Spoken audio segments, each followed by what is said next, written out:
Hello नमस्कार and welcome बेटा। तो लास्ट लेक्चરની અંદર લાસ્ટ લેક્ચરમાં આપણે ધ્વનિ કેવી રીતે ઉત્પન્ન થાય છે એ બાબતને સમજવાનો પ્રયત્ન કર્યો હતો। આજે આપણે ભણવાનું છે એ મુદ્દો છે મનુષ્ય દ્વારા ઉત્પન્ન થતો ધ્વનિ। બરાબર, અહીંયા આપણે જે મુદ્દાની ચર્ચા કરીએ છીએ એ કોણ છે? મનુષ્ય દ્વારા ઉત્પન્ન થતો ધ્વનિ। બરાબર, સોરી, ઉત્પન્ન થતો ધ્વનિની ચર્ચા આપણે કરશું। તો મનુષ્ય કઈ રીતે ધ્વનિ ઉત્પન્ન કરે છે, આપણે જે બોલી શકીએ છીએ એ કઈ રીતે બોલી શકાય છે? બરાબર ને, આપણે ઘણી વખત મોટેથી બોલતા હોઈએ છીએ, ગીતો ગાતા હોઈએ છીએ, બરાબર, શાંતિથી ક્યારેક ક્યારેક વાતો કરી લેતા હોય છે, ગણગણાટ જેને કહી શકાય। આ બધું જે આપણે બોલી શકીએ છીએ શેના કારણે? તો મનુષ્યની અંદર એક એના માટેની રચના જે છે આપણો ધ્વનિ ઉત્પન્ન કરવા માટેની, એને આપણે સ્વરપેટી તરીકે ઓળખીએ છીએ, જે કંઠ એટલે કે આપણું જે ગળું છે અહીંયા આગળ સ્થાન પામેલી હોય છે ને એમાંથી ધ્વનિ ઉત્પન્ન થાય છે। તો આપણા માટે મનુષ્યમાં શું આવેલું હોય છે? ધ્વનિ ઉત્પન્ન કરવા માટે મનુષ્યમાં જે રચના છે એને આપણે શું કહીએ છીએ? સ્વરપેટી। ક્યાં સ્થાન પામેલી હોય છે? જે કંઠમાં સ્થાન પામેલી, ગળાના ભાગમાં સ્થાન પામેલી હોય છે। બરાબર છે। તો તમે કદાચ અહીંયા હાથ મૂકો અને પછી બોલવાનો પ્રયત્ન કરશો તો અહીંયા આગળ તમને ધ્રુજારી આવતી હોય। જો આ સ્થાન છે ત્યાં તમે બોલશો ત્યારે તમને ધ્રુજારી આવતી હોય। જો મારો અવાજ પણ થોડો બદલાઈ ગયો, થોડું જ્યાં વજન આપો તો આપણો અવાજ પણ થોડો ચેન્જ થાય। બરાબર, એ જે ધ્રુજારી આવે છે એ જે વિભાગ છે એ આપણો સ્વરપેટી છે।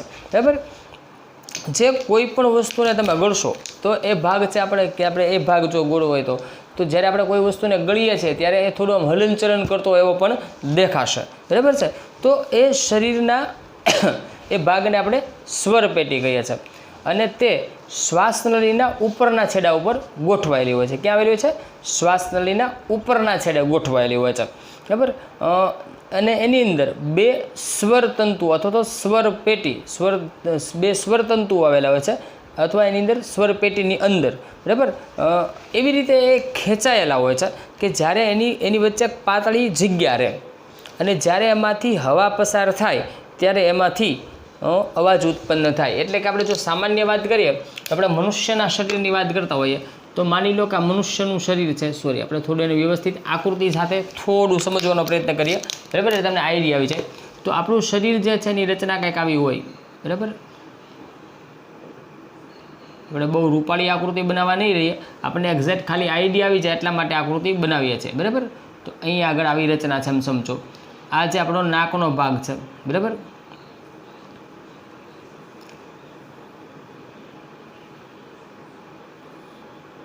આ જે ભાગ છે આપણો કંઠનળીનો ભાગ છે। અહીંયાથી બે ભાગ પડતા હોય છે, એક શ્વાસનળી હોય છે અને એક કંઠનળી હોય છે, અન્નનળી હોય છે। બરાબર, તો આ જે શ્વાસનળીની જે શરૂઆતનો ભાગ છે અહીં આગળ જો આપણે જે સર્કલ બનાવ્યું છે ત્યાં આગળ શું આવેલું હોય? આ સ્વરપેટી આવેલી હોય છે અને સ્વરપેટી છે એની બરોબર વચ્ચે અહીં આગળ આમ બે સ્વરતંતુઓ ગોઠવાયેલા હશે।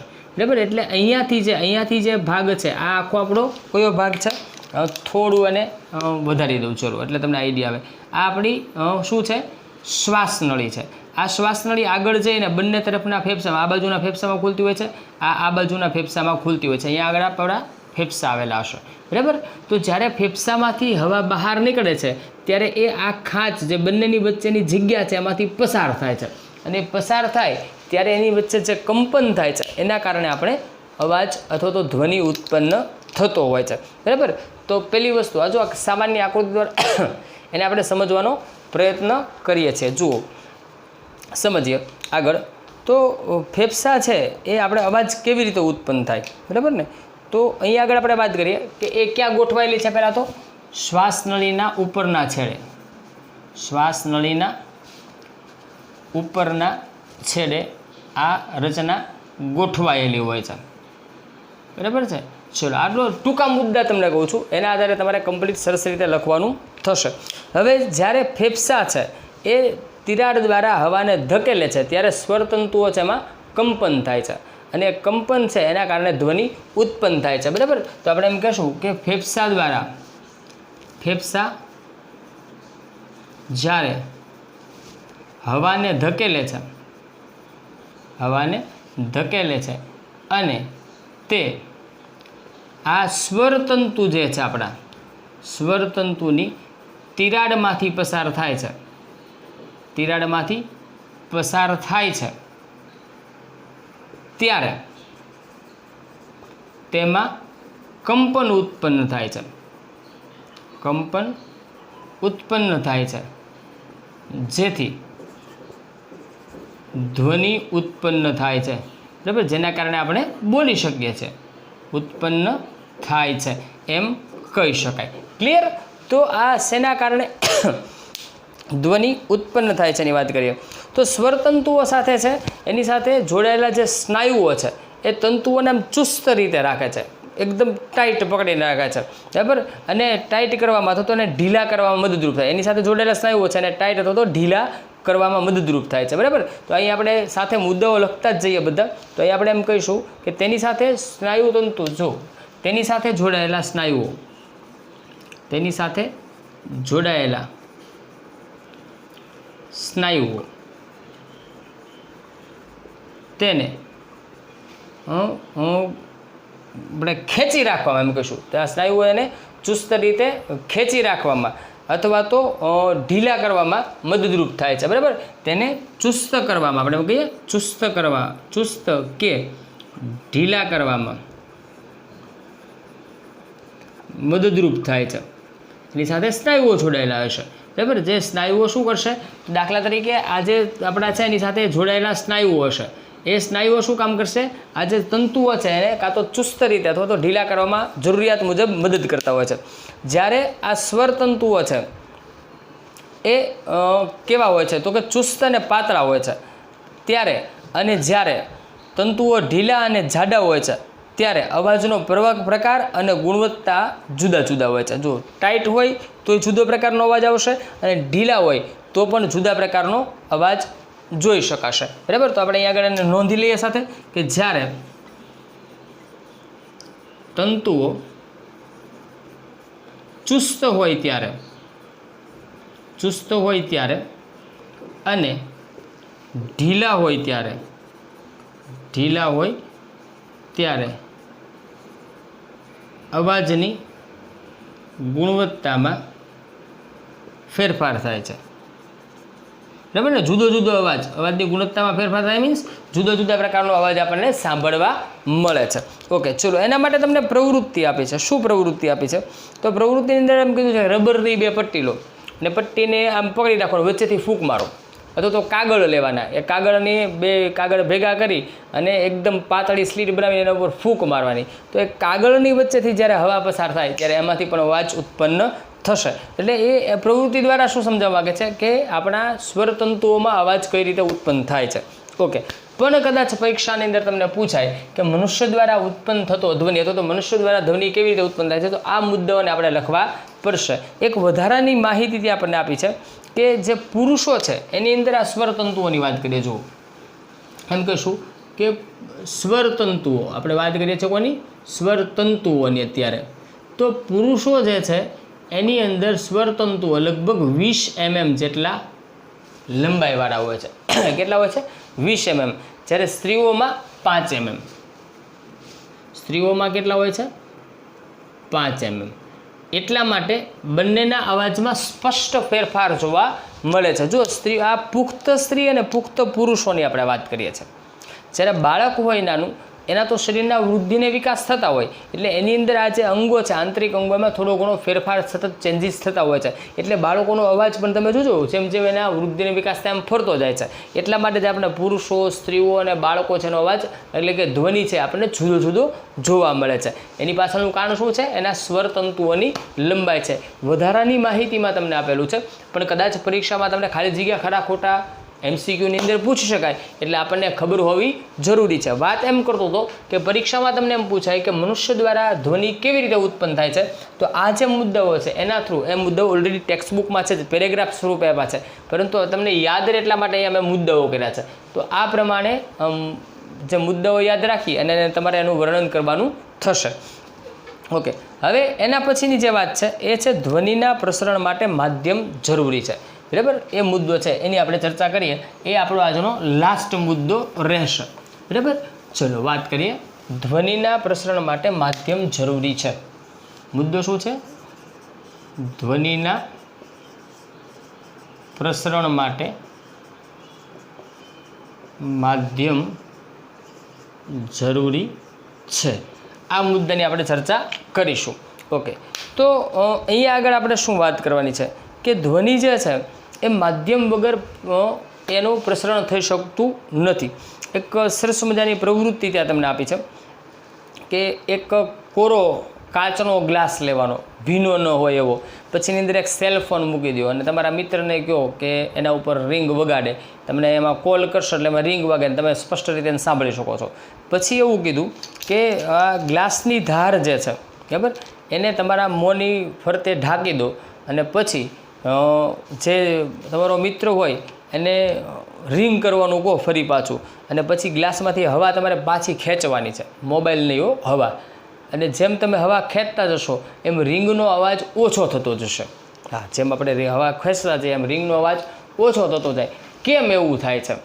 એવું કેમ થાય એને સમજીએ. તો એની પાછળનું કારણ શું છે કે ધ્વનિ છે એને પ્રસરવા માટે માધ્યમ જરૂરી છે. જ્યારે આપણે હવા પાછી ખેંચીએ છીએ એટલે એની અંદર હવા ઓછી થાય છે, એટલે માધ્યમનું પ્રમાણ ઘટતું જાય છે. હવાનું માધ્યમ એને પ્રસરવા માટે જરૂરી છે. જો માધ્યમ ન હોય તો એ ધ્વનિ પ્રસરી શકે નહીં. વિચારો કે આપણે જો ઓલો ગ્લાસ છે એમાંથી બધી જ હવા ખેંચી લઈએ તો ત્યાં શૂન્યાવકાશ સર્જાઈ જાય અને શૂન્યાવકાશમાં ધ્વનિનું પ્રસરણ થઈ શકે નહીં. યાદ રાખજો. તો કે આ પ્રવૃત્તિ દ્વારા સમજાવવાનો અર્થ એ છે કે ધ્વનિને પ્રસરવા માટે માધ્યમ જરૂરી છે. આપણે યાદ રાખવાનું છે. અહીં આગળ શું કહીશું કે ધ્વનિને પ્રસરવા માટે પ્રવૃત્તિ ત્યાં આપી છે. અહીં આપણે એમ યાદ રાખીએ કે ધ્વનિને પ્રસરવા માટે માધ્યમ જરૂરી છે, બરાબર. સાથે સાથે એમ પણ યાદ રાખીએ કે શૂન્યાવકાશમાં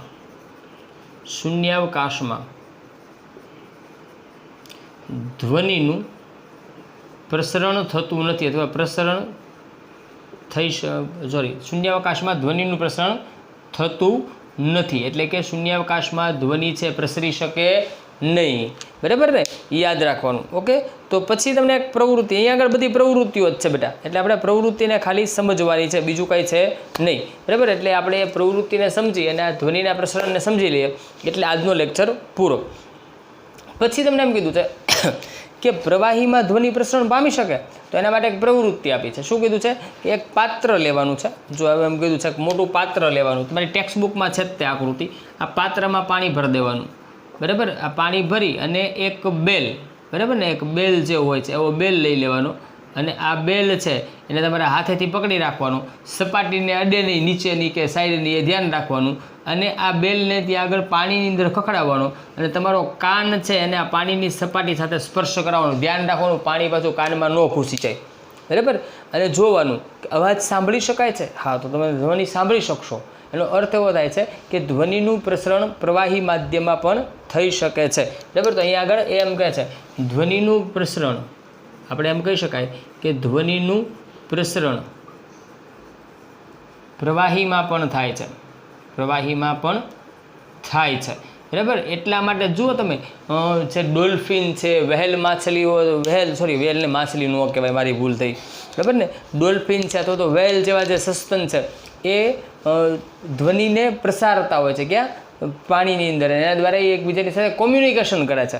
હા, એ એકબીજાના અવાજોને સમજે છે, ચોક્કસ પ્રકારના અવાજ એ ઉત્પન્ન કરે છે અને એના થ્રુ એની વચ્ચે કોમ્યુનિકેશન એટલે કે એક પ્રકારની વાતચીત થાય છે. કોના વચ્ચે? આ જે વ્હેલ છે કે ડોલ્ફિન છે એની વચ્ચે, બરાબર. બીજી વાત તો શું ઘનમાં પ્રસરણ થાય? આ પ્રવાહીની વાત કરીએ તો એના માટે શું કરવાનું? સરસ મજાની વાત, એક ટેબલ રાખો. એક મોટું ટેબલ હોય તો એને એક છેડે, આ ટેબલ છે ને છેડામાં આપણે કાન મૂકી દેવાનો અને બીજા છેડેથી આપણો કોઈ ફ્રેન્ડ હોય તો એને કહેવાનું કે આમ પેન્સિલ છે ને આમાં ધીમે, જો આનો અવાજ તમને નહીં સંભળાય પરંતુ આ રીતે એને ઘસવાની, કહેવાની અને તમારે કાન રાખવાનો બીજા છેડે, તમે અવાજને સાંભળી શકશો.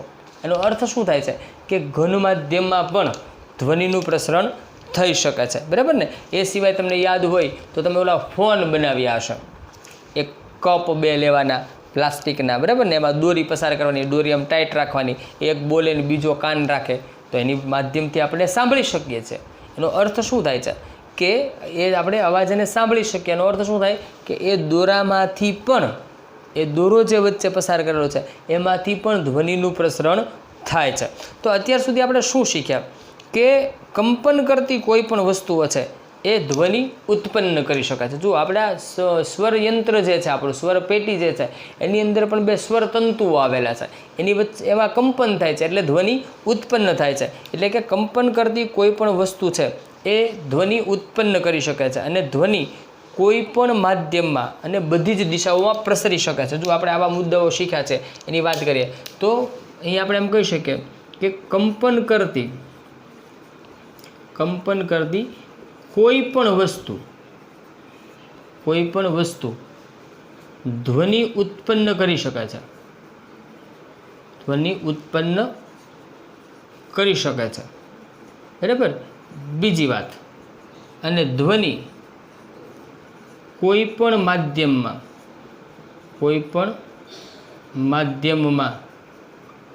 પ્રસરી શકે છે. જો પ્રસરી શકે છે ક્યાં? માધ્યમમાં.